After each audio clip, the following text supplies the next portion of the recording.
3, 2, 1.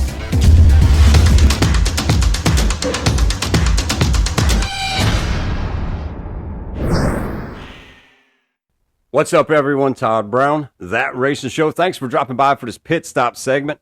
You can tell I'm not in my regular setting here today. Just a busy day for me, but I wanted to get on this before I get back to my regular segments tomorrow. But this is the fines, the penalties coming down for the altercation this past weekend at the All-Star race. And particularly the fine that went to Ricky Stenhouse, which has got a lot of people talking right now. And one of the things that people are talking about is this is the biggest fine ever in NASCAR history for a fight. And the simple fact is, saying that would be wrong, because in fact, the biggest fine ever for a fight in NASCAR was $150,000. And that ironically went to Richard Childress, who is the car owner for Kyle Busch now.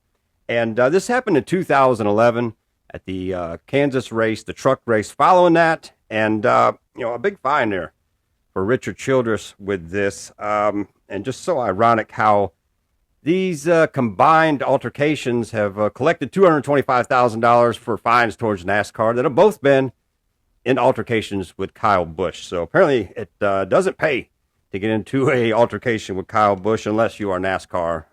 But either way, a lot of people are talking again about this because Ricky was, in fact, fined $75,000. And the truth is that is the biggest fine as far as a driver in NASCAR with a fight like this. Prior to that, Tony Stewart was fined $50,000 for getting into an altercation with Brian Vickers at Sonoma in 2004.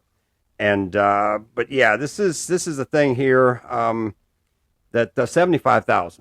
I'd say, that's kind of tough, especially when NASCAR is out there right now using this to promote everything going on this weekend. Charlotte Motor Speedway is using this as promotion. And it's kind of hard for me to sit back and accept this, to go, you're using this to draw in people to your to your race and to your series, but yet you're going to find the people who made this happen basically for you.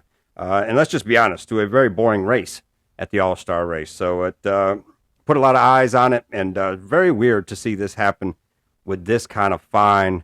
And people are talking about consistency with this and everything else, and I just have a hard time with the consistency with this because in this case right here, Kyle Busch getting no penalties, no fines or anything, when in fact he intentionally wrecked Ricky Stenhouse. And when you look at this back through history right here, you can go back to Denny Hamlin. Denny Hamlin was fined $50,000 and docked 25 points for intentionally having contact with Ross Chastain at Phoenix. And that went against the codes the NASCAR used right there. They said it violated a couple different sections of the member code of conduct. And one of them being that was attempting to manipulate the outcome of a race or championship and wrecking or spinning another vehicle, whether or not that vehicle is removed from competition as a result. And the other was for actions that are detrimental to stock car racing or NASCAR. So in that case, I guess Denny, because he has detrimental actions there that, it was time to put that fine on him. But yet, when Kyle Busch intentionally wrecks Ricky Stenhouse, in this case, it didn't happen. But the reason why they said this was because that Denny openly admitted to it on his podcast, and that's why they said they wanted to do something like this. And this is why they're saying that they are fining Ricky Stenhouse like this, because he had time to wait and think about it, but yet it was kind of premeditated to make this happen, which in my opinion is pretty false because for one thing, Ricky had no way to get out of that racetrack to start with, so he was stuck there. And you're not going to sit there and just let it go and not think about it. And whether it was after the race or right after the incident, obviously there was no way for Ricky to talk to Kyle following that right there. So he had to wait to make something like this happen. And that's what he did. And I don't think he went in there with intentions to hit Kyle. I think things led up to that as the conversation was going on. And it did, in fact, happen. So I'm disappointed to see NASCAR throw this kind of penalty on him like this. And this takes me to the fight there last year in the Truck Series with Matt Crafton and Nick Sanchez, because it was kind of the same aspect right there. that NASCAR was saying, there was time because he was in the pits. He had time to wait, think about this and everything else. And then when he attacked or hit Nick Sanchez, premeditated. Again, it's what they considered it, what they called it. But again, these guys can't talk following that because the other competitor is still on a racetrack. So I just kind of I don't agree with that in so many ways. But even in that altercation there, Nick Sanchez himself was fined $5,000 for his part in the incident that happened. But yet again, here at North Wilkesboro in the All-Star race, going for $1 million. I mean, every reason to race and race for the win. And that's what Ricky Stenhouse was doing. He didn't intentionally wreck that 8 car. He wasn't out there to try to intentionally put him in the wall or anything, because we all seen it.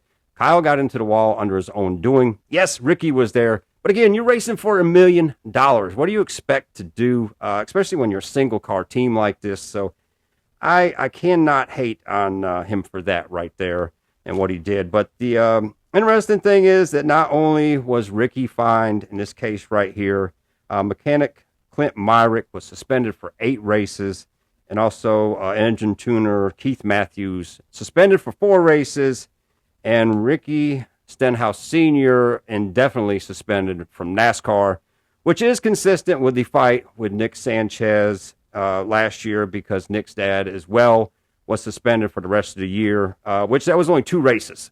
So going to be interesting here to see what happens, how far all this goes and how long this stays. But again, when it comes to consistency, there is some consistency with things that happen with this right here. But again, this was an intentional wreck by Kyle Busch, and I'm not blaming Kyle Busch in any case with this either here. But when you're going to fine Nick Sanchez $5,000 for his part, and this was an intentional wreck by Kyle Busch, I think there should have been some kind of penalty there, especially if you're going to fine Ricky Stenhouse $75,000. And again, to go back to NASCAR using this for promotion, that just don't set right with me right here. You can go back to the 1979 Daytona 500.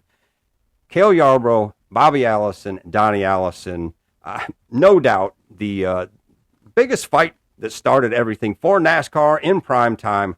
Something that still to this day is used to promote races and everything else. Those guys back then were fined $6,000 a piece for the altercation then, 1979. So I guess inflation is coming to this now that it's $75,000 here in 2024. But anyway, really interesting on this right here. And I want your opinions on this like I always do. I'm very curious to see how everybody else feels about this. A lot of drivers have spoke about this, saying it's kind of ridiculous to make a fine like this, especially, again, when you're promoting it so much to use so you can make money, more money. So just interesting. And again, consistency in NASCAR. Some of it's there, but I don't agree with this. So many other people don't as well. So let me know what you think. Throw them comments down below there. Again, this isn't my regular show, isn't my regular setup, but it's a busy day. I didn't want to miss this right now and didn't want to save it till tomorrow. So throw them comments down below. If you like what I'm doing, hit that subscribe button right down there. And man, as always, we'll see you at the checkered flag.